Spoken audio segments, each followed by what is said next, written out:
More trouble with women than a song about it. Comes Jonesy with his upright bass, so he's got a three-headed instrument and an upright bass. Quite a man. Well, welcome, Zepp fans. Thank you for joining me. This is the Zepfan Podcast, where we talk about all things Led Zeppelin. This is episode 13. This episode really means a lot to me. A very special guest, someone I've known for a very long time and has been a huge inspiration on my Led Zeppelin journey. I really enjoyed doing this interview with him. I hope you enjoyed it as much as I enjoyed doing it. Before we begin, a few things. As you know, we are on Spotify. We are on Apple Podcast. Search Led Zeppelin, search Zepfan. You should find us. Please listen to previous episodes if you'd like. You could leave us a review if you'd like. I believe we're on Amazon as well and whatever other podcast networks are out there. But again, thank you everyone for listening to the show. I've really enjoyed doing this for you. I want to do a call out and try to get some people who have seen Led Zeppelin. I'm thinking about doing a podcast on people who saw Led Zeppelin. So if you have seen them, you have memories, you want to share your memories with other Zeppelin fans who I'm sure will totally enjoy that, please reach out to me at contact@zepfan.com. If you are a Led Zeppelin collector, please visit zepfan.com. There is over 6,000 items on the website, the largest Led Zeppelin memorabilia database on the internet. If you have anything that's not on there and you want to showcase it and be featured and be credited, reach out to me, contact@zepfan.com. Well, with all that out of the way, let's get on to episode 13. Today we are doing our first remote podcast. Our guest today wouldn't do a podcast unless we did it in person, so I couldn't resist a trip to the Bay Area to catch up with him. Sitting across from me today is Dave Taylor. If that name sounds familiar, it should. Dave produced the legendary ZOSO magazine from January 1987 until summer of 1992. This monthly fanzine ran for 5 years and was the heart of keeping Zepp fans together and sharing the spirit of Led Zeppelin during a time when Led Zeppelin was considered an afterthought. Dave is here to talk about his Led Zeppelin journey, being a Zepp fan in the 70s, and where he has been since ZOSO magazine. Dave, thank you for having me, and thank you for doing the podcast. How are you? I'm a yippee skippy, man. I guess that's the only way to be, right? A pleasure to be here with you. And you might bring it up, but you were a good friend during that time too. So I appreciate you, and also Bob, who's not here. But right, and I asked him to come down. He's got a guest at his house visiting, but I said, it right. would have been great to have him. He doesn't. No. It's a political move, but that's cool. That's cool. So yeah, I've definitely known you for a very long time. I met you during the heyday of ZOSO magazine, so It's been really great. And you listened to one of the recent podcasts I did with James from Led Zeppelin News, and you reached out to me. So we haven't talked in about 30 years, so it was great catching up with you and stuff. And we'll talk a little bit about that as well. Dive into ZOSO magazine a little bit. A monthly magazine for 5 years. I mean, dude, that's a huge commitment back then. This was a time before desktop publishing actually happened. I mean, how did you do it? Did you think it was going to be as big as it was? Did you think it was going to be as long as it? I mean, what in your mind back then? I mean, this is 1987. So Zeppelin wasn't happening. We had Live Aid, but it wasn't like Zeppelin's on the radio. They didn't have Zepp sets back then. I mean, what drove you? What drove me was just my, well, let me kind of back up. If a lot of my early Zeppelin love and allegiance is sort of with time. I mean, I could tell you when I first heard Zeppelin and what sort of got me motivated and what kept me going, but particulars are kind of fading. But if anybody knows me, and the people that did know me, always equated me with Led Zeppelin. So, for example, I could not see somebody like maybe even you, but somebody that's not involved in the Zeppelin world, and I didn't know they knew that I was in the Zeppelin world per se, but they would people would come out of my past, go, "Oh, Dave, yeah, I met you this and at the high school, and it was always you and Led Zeppelin." I said what everybody says, and that's kind of what drove me to ZOSO, is that my life and Led Zeppelin were always on parallel tracks, for good or bad. And when I first heard Zeppelin, actually the song was Heartbreaker. Nice. And I heard that guitar that I thought was not even a guitar. Like I thought maybe it was a sparking wire from a power station down the street or something. It's a heavy lick. Yeah, that Zeppelin just became infused in my life. And so when I moved up to San Francisco from Los Angeles, and I was cutting hair actually. And I thought I wasn't technically I could cut hair, but I couldn't. I remember Bob got his free cut every time he came out. Every time we came up. Oh, really? Free? Yeah. Get Bob in here. So let me add that up. Hold on. No, I shouldn't because I owe people for on the other side. I'm so sorry. So when I moved up here, I was cutting hair and I wasn't doing too well. I couldn't fluff it. I couldn't style it. I could cut it, but my styling abilities weren't too great. So anyway, I looked at. I moved up by myself. I think you know I moved up from L.A. to get away from my divorce at the time in L.A. And kind of the thing that you always hear is like, well, you want to do something that you kind of an outcrop of what you love in your life. Right. So I sat there in my lonely apartment. I didn't know anybody. Like I said, when I moved up here, on Market Street. Yeah, Market Street. Yeah. I used to take walks during the weekend and just think about, gee, I knew this hair thing wasn't going to be a long-term career, and I thought, what do I want to do? And I thought about my loves in my life, and I got, well, I mean, number one was, if anybody, again, people that knew me and I just know myself, it was always Led Zeppelin. And in fact, the name Led Zeppelin doesn't even mean Led Zeppelin to me. I mean, Led Zeppelin to me means like my uncle or my cousin. Someone that's close to you. Yeah, I can't even equate Led Zeppelin with like a band. And Led Zeppelin was like a way of life. The cells in my body. I mean, that's how close I was to that band. I felt. I mean, right. Obviously, as close as a fan, thousands of miles and never meeting them. Not part of their family or part of their crew and all that stuff. So, so that's how it came about. I said, what do I want to do? I know this thing's not going to work out. What do I want to do? And I thought about, well, I want to do something with Led Zeppelin. And what am I going to do? I've always liked writing. Actually, when you mentioned desktop publishing, that was slowly emerging. It wasn't to any sort of pinnacle at the time, but there were devices that were allowing you to do that.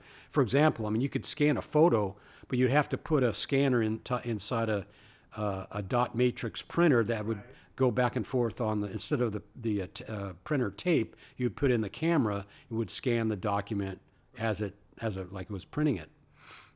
And then it would transfer all the pixels to the computer.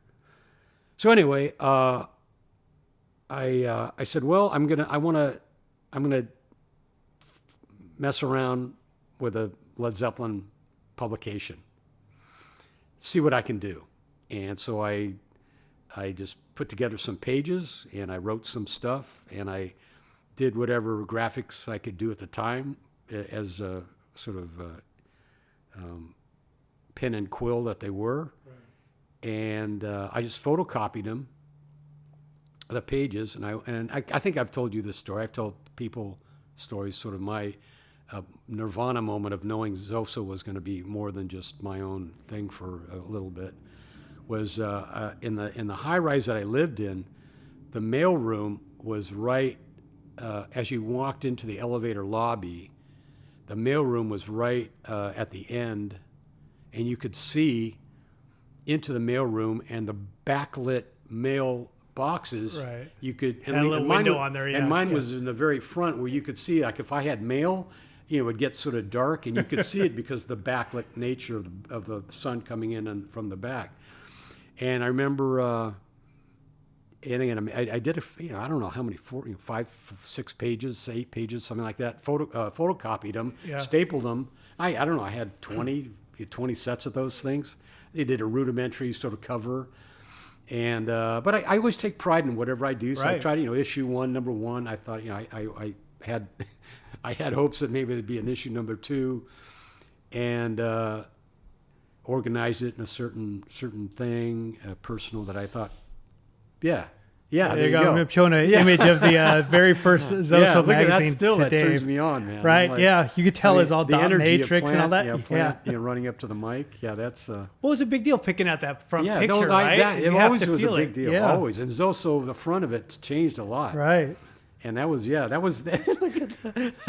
that logo. That was all just like string thing going back and forth. Anyway, whatever. Yeah, wow. So I'm gonna cry.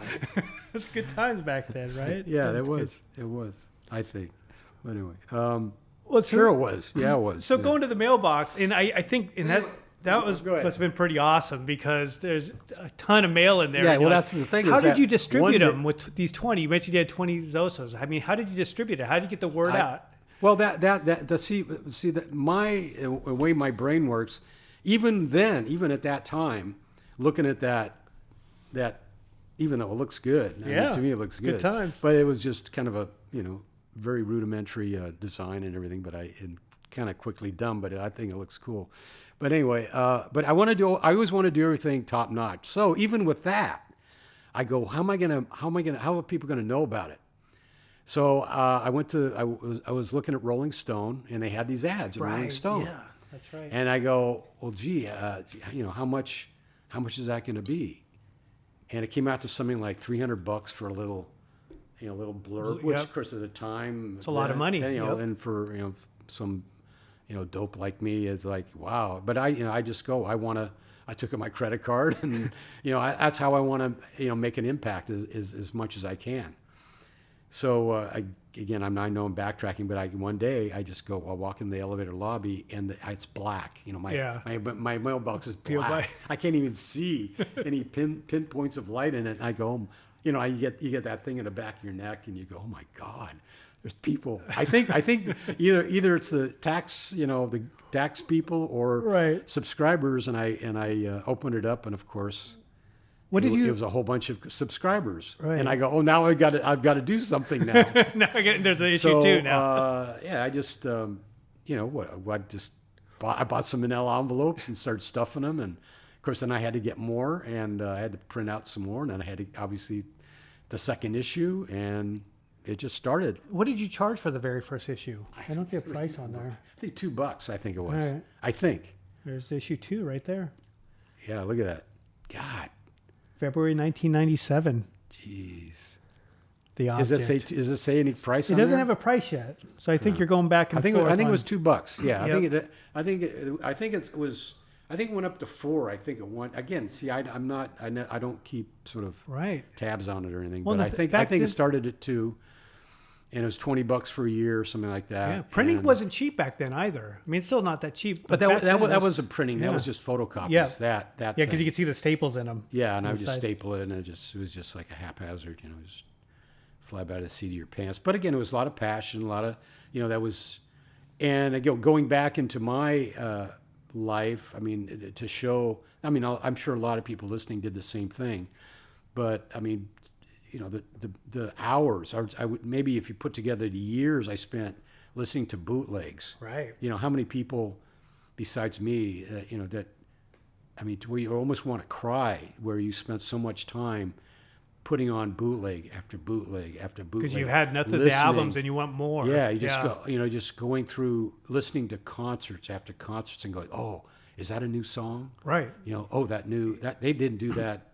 They didn't do that in Toronto. They didn't do that in. When I think live San Led Diego. Zeppelin's a different texture than the albums. Albums are so well produced, and then you get just 4 people on stage, and it's just a totally different sound, Yeah. but with that energy. Yeah. So it's just completely and different. creativity, where they Oh, yeah. would just riff and like just, and again and I don't know, I don't think I ever heard anything that became a song, but you would hear these riffs that Page would do, and you'd go, why isn't that not a song? Right. And he didn't do it the would next sort of- night or it would the night sort- before. Yeah, it would sort of like go off in your head. You could see a song being created out of it, and it would nothing would ever happen. But that's how much sort of a grab bag he had that he would just go off and something would happen, Right. but it never was used. Yeah. Speaking of back then, and when you started it in January '97, was there any other fanzines back then? Because I know Dave Luce did one in the '80s, and there was Feather in the Wind in the '80s, early '80s. But I don't think when you started, I had no. I think I had heard about Tight But Loose. right? I don't think he was doing it back then at that time. Really? I think he did it in like right around 1980, but I think that kind of stopped and maybe started See later. how screwed up I am. Well, dude, No, we're see, talking 30 years, 40 years from now. So, yeah. No, in my case, it's 10 years. Yeah. No, I'm kidding. Yeah. Well, I mean, that's the only one I know, and then when I did it, I knew there was a couple others that came out. Some guy named Mark Buffal, I think, did Well, one. those all came later. Like Electric Magic came later. Proximity came later. Or Proximity was another one he did in the early 80s. Yeah. And then they stopped and they started later. But I think because seeing your magazine out there, I mean, so I want to tell this quick story because you're talking about being on Market Street and having your high rise. And I'm going to tell the story on how we met. You probably remember it. And we shared this last time we spoke. But Oh, yeah. Like a tack. Yeah. And it would never happen nowadays. Myself and Bob were at Tower Records. We saw your fanzine, must have been 87. We're like, dude. Yeah, that was the other, is not only that I advertised through Rolling Stone, was that I immediately, when things started rolling, I got the distributor to Tower Records. I got into there. And they had a wonderful magazine section. Yeah. Back So anyway, then, I'm sorry. Oh, no worries. Anyways. I remember because Bob and I saw it, like, fuck, it's the Led Zeppelin magazine. Oh, you Check can swear this out. now? Yeah, we can. It's open. Okay. This is an FM. We're good. So it's like, oh my gosh, check this out. It's a Led Zeppelin magazine, because that's what you do. Just hung out in Tower Records for hours looking for whatever you can in a Zeppelin. And then, he's from San Francisco. Let's drive up there tomorrow. Where's Market Street? This is before navigation, so we had to pull out the map and figure out where it's at. We parked right across the street. I remember we rang your buzzer. Do you remember what number it was at the house? I don't remember. What number of my apartment? Yeah, because it was on. I think it was 2623. Yeah, it was on your the ZOSO. Yeah, I think it was 20. I remember buzzing it, and you answered it. Hey, we're Led Zeppelin fans. We saw your magazine. And you were nice enough to let us in, which I don't think nowadays you do that. If someone buzzed your door and said, hey, I'm a Zeppelin fan, you're like, get the hell out of here. Well, it depends on, There's a lot of reasons. Never mind. So, but I think but anyway, I was just a fan. So it was like, it wasn't any big business plans on my part. It was just I was doing this thing. I was a big Zeppelin fan. If you were a Zeppelin fan, you were my brother. Yeah. And I was, hey, come on up. And I'm sure we weren't the only ones. I mean, did you have you other were the people? only ones, man. No, I met other people That through come to ZOSO. come to your place? You remember the convention? Yeah. I met people through there, and there was I met people, but as far as people coming to my place and ringing the doorbell, I think you were the only guys. Right. So it's been a great relationship. I hate to say that because it reinforces how my cloister up there, but yeah. So, I think you were the only guys that did that. You mentioned Zeppelin being a big part of your life, and that everybody who knew you knew about you and Led Zeppelin. So I'm assuming that was during high school and all that. What was it like being a Led Zeppelin fan in high school? Was Zeppelin the it band? Was Rolling Stones the it band? Yeah, were you an outcast? Well, that was a thing. I think if anybody was there at the time, I moved the mic. Sorry. Was that Zeppelin was sort of the outlier. I mean, and I guess it even applied to today. The in band, or the one that was approved by Rolling Stone and by the media, corporate media, was the bands like the Rolling Stones and some others, and they were involved a lot more into the cultural things. Party. What's the guy who did the portraits of the soup cans? Andy Warhol. Yeah, Andy Warhol. Yeah. They have parties, and Mick Jagger would be there, and some other people, and they were all involved in that zeitgeist. Right. And Zeppelin wasn't. Right. They were the outcast. And I think because their music also was a little bit more primal and wasn't kowtowing to, and they were, the singles, obviously you always hear about, we didn't do singles. Right. and all this other thing. So corporate-wise and culturally, I think Zeppelin was, and I'm not going to get it too much politically, but I think some people can equate even politically, even in a political situation in the last few years, there's the approved things, and then there's one of the populist things. And I think Zeppelin was the populist band, where if you talk to 100 teenagers and they were buying tickets, they would, overwhelmingly they'd be buying Zeppelin tickets. Yeah. And but the media was all hyped up about the Stones, yeah. and I always keep harping on, the Stones is a great band. Right. But Beatles, Beatles, Stones, that kind of thing. And so yeah, it was hard, because you were always on the outside. But what could you do? Right. I mean, you knew they were incredible. So was Led Zeppelin 2 your first album that you heard? Because you mentioned Heartbreaker. Yeah, I know. That's what sometimes what was the first album you bought? Because I think about, the first concert I went to. Yeah. And I think about the first album because, memory can play tricks on you, on anybody. Yeah. So the first song that I remember hearing and saying, who is that? Or is that, knowing that's Led Zeppelin, was Heartbreaker. Right. So I must have, for all intents and purposes, the first music I really heard and got into was with Led Zeppelin 2. So I wasn't a, debut fan, I guess you could say, whether that means, whatever that means. But Heartbreaker, I've already mentioned it, but when I heard Heartbreaker, something I'd never heard before. Wicked. I never right? heard it. I mean, it just it was knocked like you out. It was, and I hate to put it this way, but it was like hardcore pornography. Yeah. And I don't say that with any flippancy. Right. I mean, it was so dirty and down and dirty. And like I said, that it didn't even sound to me like a guitar. When I heard it, it sounded like electricity. Something snapped, and there was some live wires, and they were arcing. They just went together so good. Or like a Frankenstein movie where they have the electrodes and the things going. It was like, what is that? Wah, wah. And then, the sort of the shudder. Sometimes you'd hear at the end some shudder, like anyway. And of course, Plant's voice was all that. Well, so it was like phenomenally different from anything I had heard, and primal than anything I had heard. So after Heartbreaker, that was it. What album do you remember hearing, this album's coming out, and just looking forward to it? I mean, Zep 3. That was Zeppelin 3. Zep 3. Okay, so 69 you got Zep 2. Yeah. What was it like hearing Zeppelin 3? I mean, was it, because obviously that's a different album, and that was a big deal back then. Everything was cool, because and I've even to this day, Led Zeppelin is not about metal. Right.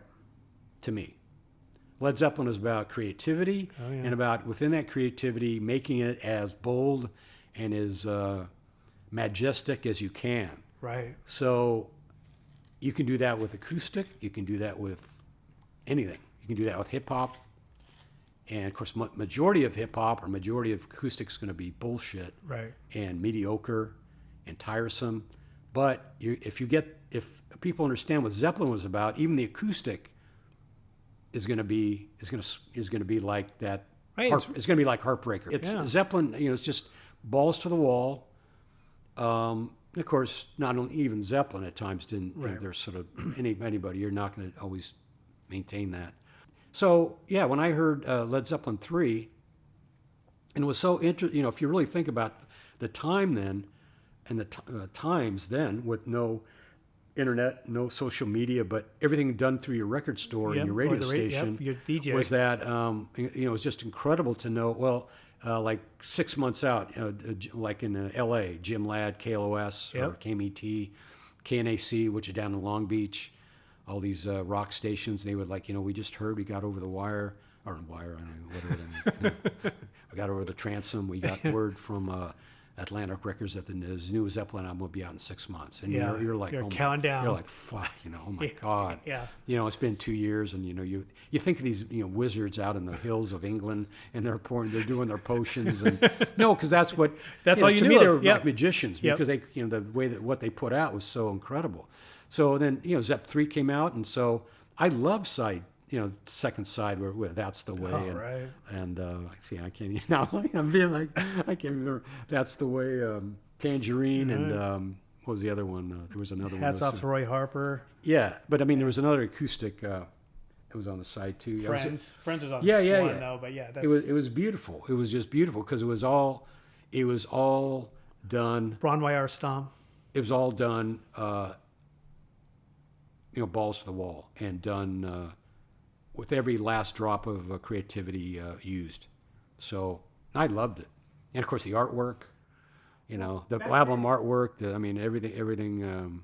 With the spinning wheel, yeah, because that's what you do. You just sit there and listen to it, then you play with the album, read every nook and cranny of that album, look at every liner note and every little thing, and I'll tell you, I have specific memory of two things.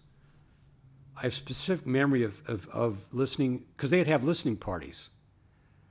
They go, okay, it's going to be, they go. Oh, on the radio. They go, play okay, the whole 6 thing. months. They'd go into your, what's his name? The director, Chris Columbus, I think his name. No, it's Cameron Crowe. Yep. He did some writings about Zeppelin. Yep.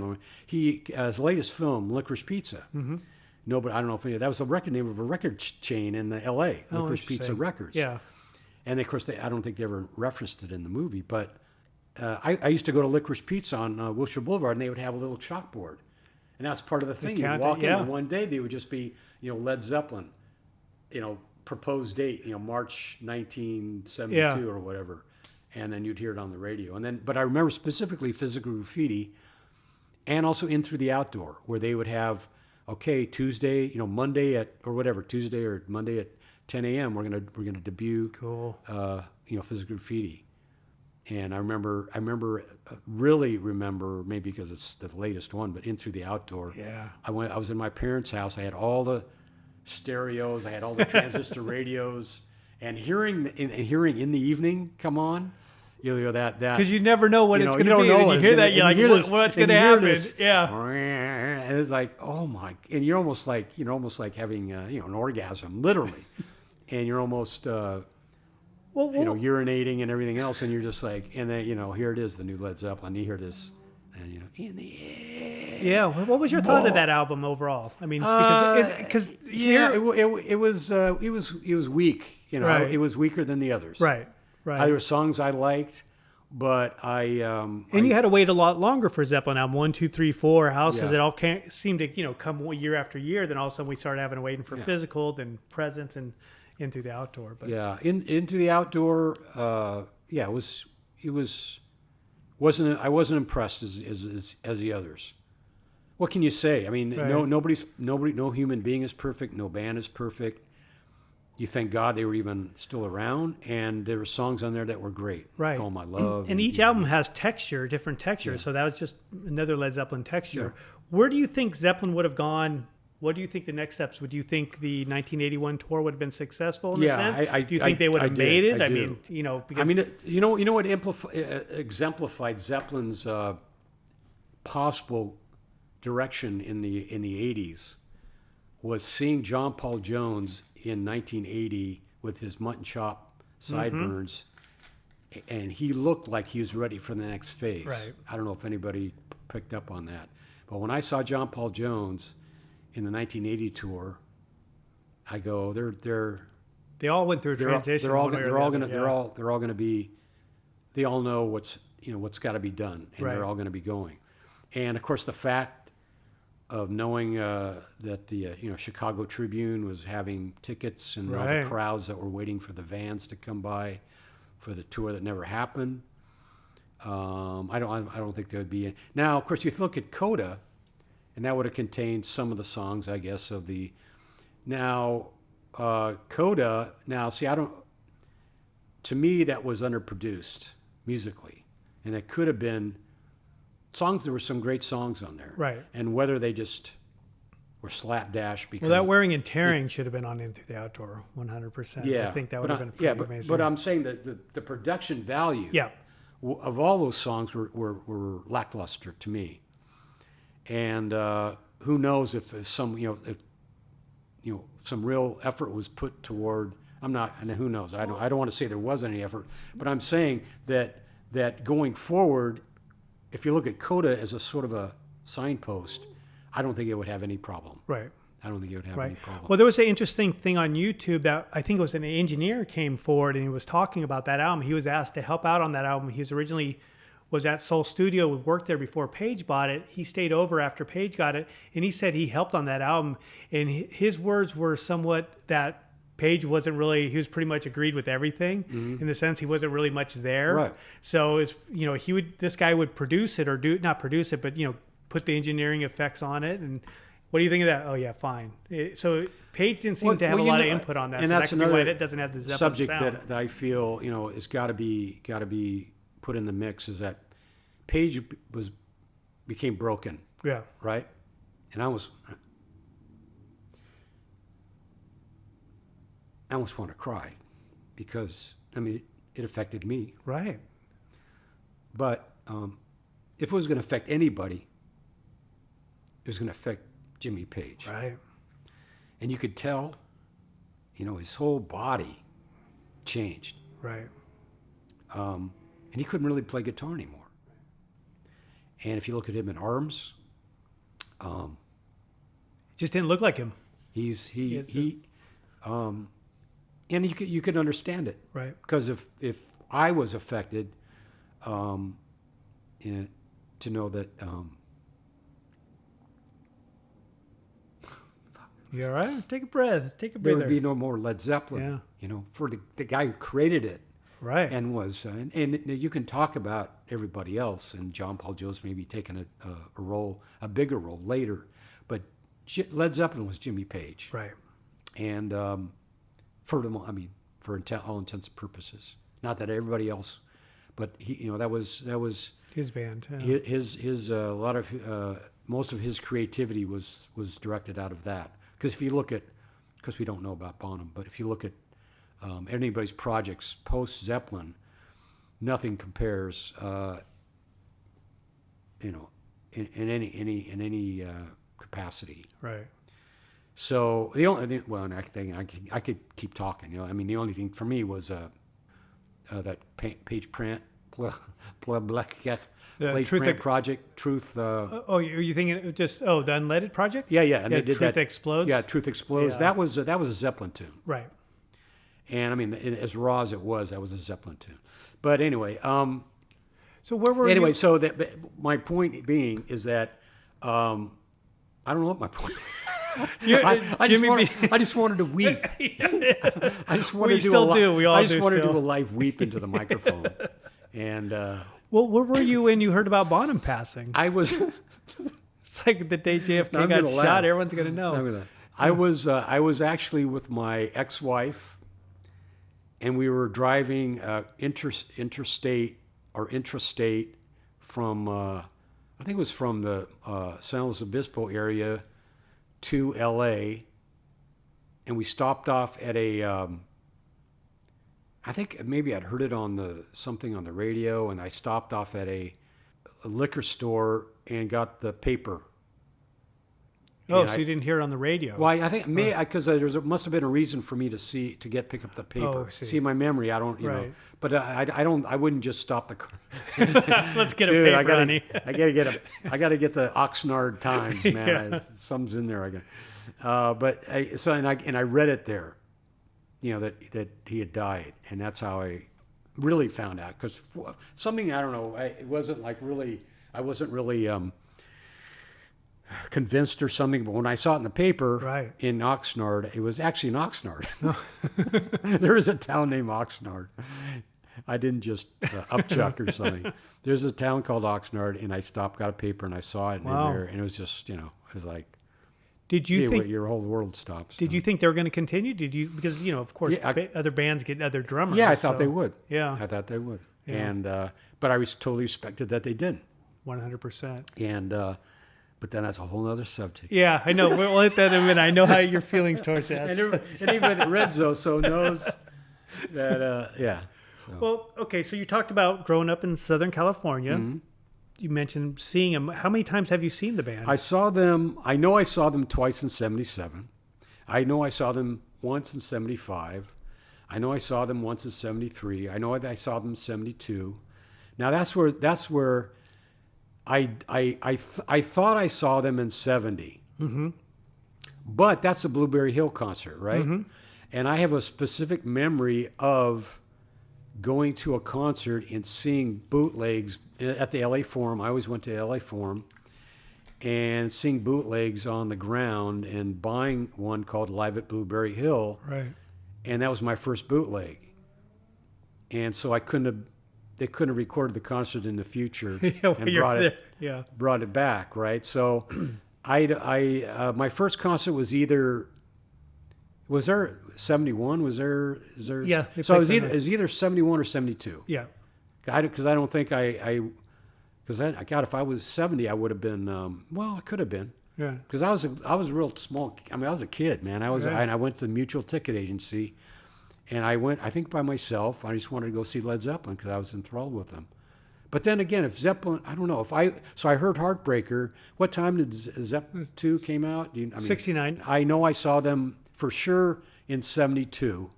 I know, for sure I know I saw them in 72. And I think I saw them once before, maybe twice before, but my first big thing of the concert was buying that bootleg, and I bought Live at Blueberry Hill. Very cool. So I'm sorry for my... No, I mean, if anyone asks me any concerts that I've seen in the last 40 years, I have no idea. I mean, I know Robert Plant shows and Page Plant shows because, they have special memories, but I still don't know exact dates. And Right. So seeing Led Zeppelin live, I mean, what do you remember? I know it's a long time ago, but was it loud? It was very loud. It was very loud. In fact, I remember... I forgot the guy's name. I don't think it was Jim Ladd. There was some other. He was on KNAC, the Long Beach rock station. I forget his name, but he was sort of one of these guys that was, he wasn't too thrilled about Zeppelin, and he went to their '75 show, and his ears got blown out because they were so loud. Because '75 was the no acoustic set. Right. It was just all, it was all power. And I think they had Shoko back then, so they were pretty serious about their production. But anyway, that's kind of just a sidelight. But they were always loud. But the thing that got me, especially the first time, was seeing Plant. Yeah. Not Page or anything, but the what do you call them? The searchlights or the spotlights coming on, and seeing his hair coming up from the stairs from the backstage, and seeing this mane of hair bounce, the blonde mane bouncing. Really, I mean, right? That's a lot of hair. That's a lot of hair, and then him singing. Yeah. It's like they even talk about. He probably wouldn't even need any amplifiers. Right. But his amplifiers, it was just like it just seared into every crack of that building and every crevice of your body and your ear canal. It just when Plant sang, that was the first thing. And seeing the hair, I could imagine, because that's you don't have YouTube back then. Everything was pictures in magazines, and that's about it. And it's just finally seeing it live like that must have been mind blowing. Of course, later on, as I got more, I watched Page a lot, right? And but the first thing was in the concert was the loud, and it was seeing Plant, cool, and his voice. Yeah, and I'm a big Plant fan. I could go for that. That's cool. Do you have any recollection of the acoustic set? Yeah, I do. I mean, I remember that. I thought it was so cool. Yeah. What else that this band? Because I don't know if anybody else did it. I mean, I never been to a Stones concert. Right. Pink Floyd, I guess maybe did it. Maybe I never even went to Pink Floyd. I mean, I was just Zeppelin. I never did anything. But I saw Rush a few times. Yeah. And I can't even think. But I just kind of saw Zepp. But yeah, I don't think many bands are doing it. So when they did it, it was so personal. Yeah. And just sitting there, and I mean, just little folding chairs they got they weren't even, chairs that were made for like Taylor Swift, probably for $10 million. They were just chairs from the back, the bathroom in the back or something, and they just unfolded them and they just played, and it was just so personal and cool. And I love acoustical music. Right. I love quiet music as much as I do hard music if it's done right, and it was just endearing. And seeing so it Jimmy made me love them even more. Well, what was it? Seeing Jimmy in the dragon suit? Was there pictures? Yeah. Did you see pictures up to that point? Seeing some of the images of what they might look like? You mean when he got to the dragon suit? Yeah. Yeah, I remember actually in '75 seeing in People magazine shots from their tour before I even saw him in Page in that dragon suit. Yeah, the black one. Yeah. Yeah, and I just like, wow, that's just Zeppelin. I mean, it's just like the magicians or magicianing. they're doing their thing. Of course, I remember in the earlier concert, like if, I look at some of the posters I used to get in '72, where he was basically not in that, and he was in kind of average, t-shirt kind of thing, and real laid back, and playing like a tank top and things, and so. But yeah, the dragon suit was all cool because he was like a small G god, you know, so he could wear that and get away with it. So is it true that like a lot of the... And I like the black one as opposed to the white one. Right. But was that a lot of the speculation back then? Like Jimmy's into black magic and stuff like that? That wasn't a lot of talk back then? That? Yeah. No, not... I mean, I heard a lot of the sort of Christian view of it. Yeah. Of it, satanic but I just thought it was so silly because, who does listen to records backwards? Right. And then with all the other stuff that's out there, why does anybody who was satanic porn was just being flooded back in the 70s and drugs and, whatever, riots. And it was just it was a turbulent time. Why does, Satan going to worry about, if there is and all that other thing, if he's going to worry about putting a little, so if you do hear it, it's like, Satan. I like, what? It doesn't make any, it's sentience. It doesn't make any sense you're going to get legions of people because if you play it backwards, you're going to hear Satan, so whatever, or it sounds like a burp or something. Right. So I just thought it was silly, but it was something that became part of the lore, and just like I knew Page had that occult bookstore Equinox, and Aleister Crowley. And none of that ever bothered me because I understood people seeking. Mm-hmm. And if I could put that in the context of as a seeker, then it was cool. Now, if I saw that, if anybody lording it over me and trying to convince me of something, like hit me over the head. Now, like for example, in Zep 4, you see the tarot card, the hermit. Yeah. Right? You're not hitting me over the head. You're not saying, this is, like they do now.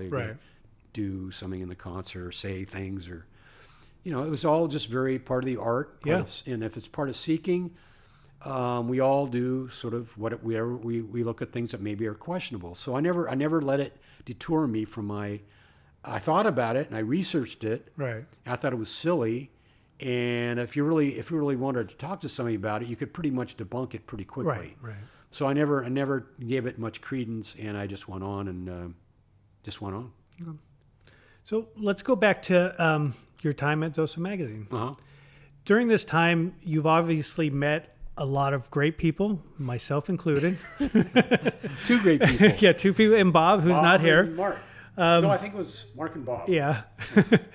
And you've also met some people in the Zeppelin circle, for example, and I know you wrote about it and shared it in ZOSO magazine, that you met Richard Cole, and you also met Neal Preston, which is a photographer. So talk a little bit about that experience, what that was like getting a contact from Richard Cole. Did you know who Richard Cole was before contacting you? I knew who he was. Yeah, so what was that experience like? I'm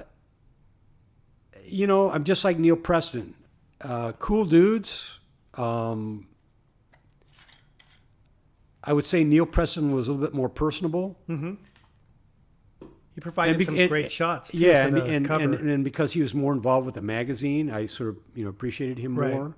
And we did actually kept in contact, and he gave me photos to use exclusively for ZOSO. Richard Cole, to be honest, I never met him. Right. Okay. It was all on phone. Okay. I never met him, so I want to be straight about that. But he was accommodating and everything, but it was just. Just on the phone. It was sort of cursory.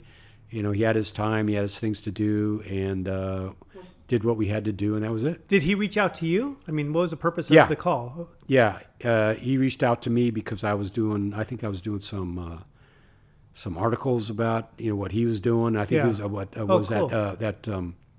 was that book Hammer of the Gods? Oh yeah. And he was involved with that, and so he wanted to get his 2 cents in.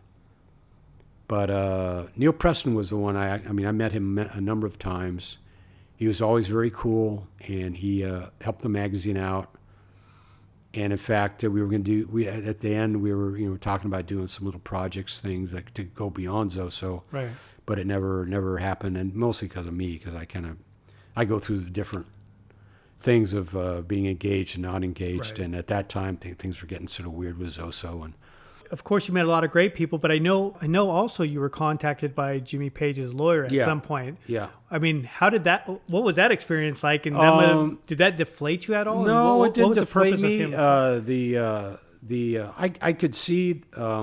I could see the reasoning because I was at the time I was in my classifieds in ZOSO. People Right. were selling tapes or trading tapes or whatever, live tapes. The address is the address in San Francisco where I lived is a high rise in a financial district, Right. sort of on the edge of a financial district, or it was because I don't live. It looks like a office versus Right. That's what Bob and I thought. Right. So the first floor is retail. Yeah. I think the second floor might be retail. Then there's business offices up to floor 13, and then 14 to 26 were apartments. Right.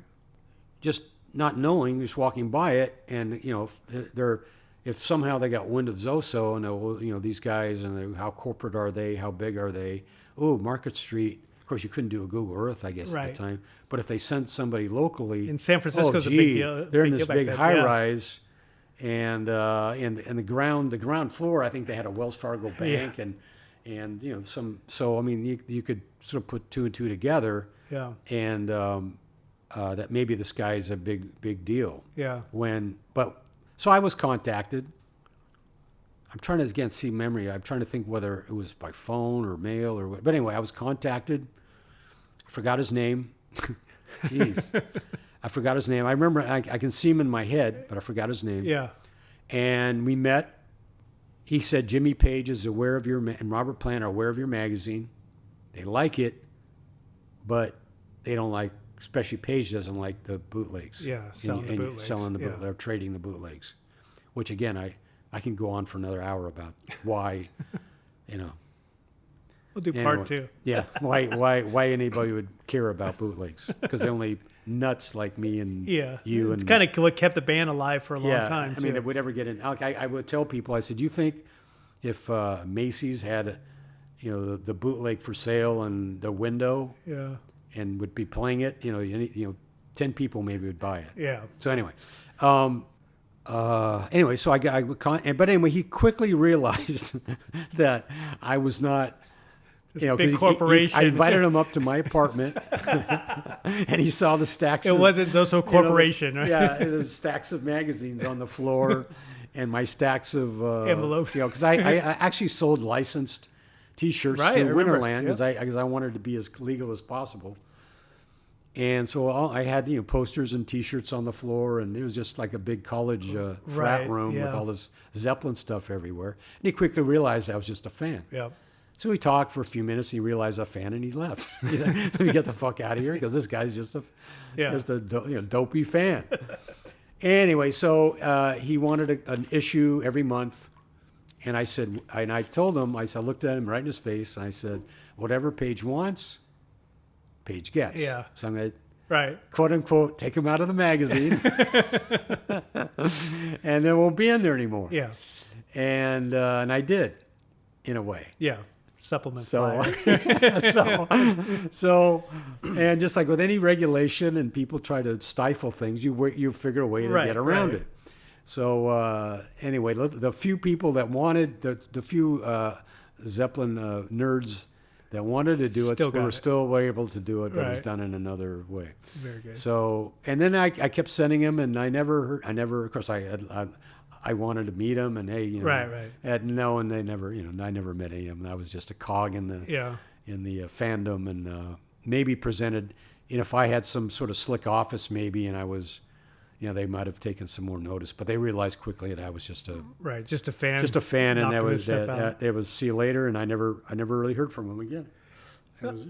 I want to go back a little bit. You were talking about seeing him in 75, and one of the things that you did is you filmed him in 75 with your 8mm. Yeah. And Eric Levy, this is for I you. filmed him. So, yeah. So talk about that experience. And I remember you telling me, because I'm a Led Zeppelin video fan myself, and I remember you telling me the story. You're a real Zeppelin. Yeah.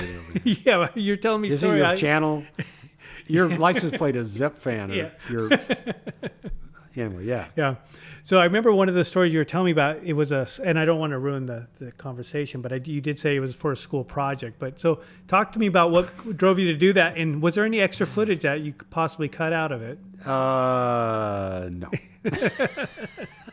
Everything, I never cut any of that. Okay. Because there wasn't much to, there's not much good stuff in there. There's a lot of it's jumpy. There's a lot of dark things. That's and good stuff that was to far have. away. It was inside. I was up on the side, and there's some good shots of them from up the side. But you also captured the name in lights, which is a big deal. Yeah. That was So, but that was it. I mean, no big deal. I was there. I was, and I had a 8mm camera, and I took some footage, and right. little minor glimpse. And do you still have that footage? I'm just curious. I don't know, man. I thought I gave it to you. No, honestly, I don't know. I thought I gave it. I don't know. If I do, I don't know where it is. Okay. To tell you, just like I don't know where half my shoes are. I know I have ZOSO T-shirts. I found one. I don't know. The rest are in some boxes somewhere. Did you watch the that convention footage I put on YouTube from when we went there in 1988? That's good. Yeah, I remember. I remember that was a big deal. And I remembered I remember feeling like a star for a little bit, because everybody was like, I think because you were with me at the booth, right? You and Bob, at least some of the time. Yep. And I would hear people go, "Where's Taylor? Taylor? Who's Taylor? Which one's Taylor? Which one's Taylor?" And everyone's going, "I'm a subscriber." Oh my god, so I mean, whatever. I mean, you can, for your ego, that's it was great. cool. I mean, you make an impact because people were, were really. Because I like to write, and I take a little bit of effort in that, so it was really nice to hear people. Well, do you think of a Zeppelin fan who can't get enough of them, like yourself, living somewhere and subscribing, and every month getting this manila envelope in the mail, and it says ZOSO. It's like, it's here. You rip this thing open. It's like, okay, read every single story, all the classifieds, everything about it. So you were a big impact on everyone's lives. You. So thank you. You don't know, you don't realize, but you hope. I mean, I had that section, the ZOSO profiles, right, where I had people. So I know people would send me stuff all the time of their own personal pictures and profiles and bios and things. So I know people were into it. It meant a lot to people, yeah. So, and I know it was going all over the world. I know I never stopped advertising in Rolling Stone. I never stopped, So I know, but you don't know how much. Here and there I knew, but I mean that convention kind of solidified it, right? Because it was very gratifying to see people come up and being nervous to talk to you and right, kind of almost crying, and oh my God, it's just cool. I was just beautiful. That was a lot of fun. Let's fast forward. What's your take on the Zeppelin world today, or how they've handled their reunions, how they've handled their releases? Yeah. Do you want to take a breath and a break here? I know you have a very opinion. Well, what do you wish they did different? Let's put it this way. Starting with Coda, I think everything has been fucked up post-Zeppelin. Okay.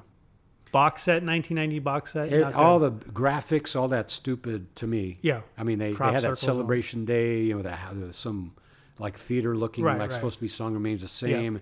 All that, to me, was just bullshit. Mm-hmm. To me, it didn't transfer any Zeppelin magic to me. It was just perfunctory, let's get it, do you make this look like Song Remains the Same somehow? I like the set. I thought there was some good stuff on the set. I mean, they had a lot of Earl's Court stuff from the acoustic, right? Right, the Led Zeppelin DVD, stuff, which was kind of piecemeal. But again, why don't you just release all of it, whole fucking thing, right? But starting with Coda, like what? Here's their Coda, right? I mean, Coda's a great name. Yeah, that was a great title. Perfect. Yep. But why? It's like this gray thing, and it wouldn't be besides the production, but. Part of the Zeppelin thing was all the hypnosis, right, craziness, and all the mystique, creativity. Yeah.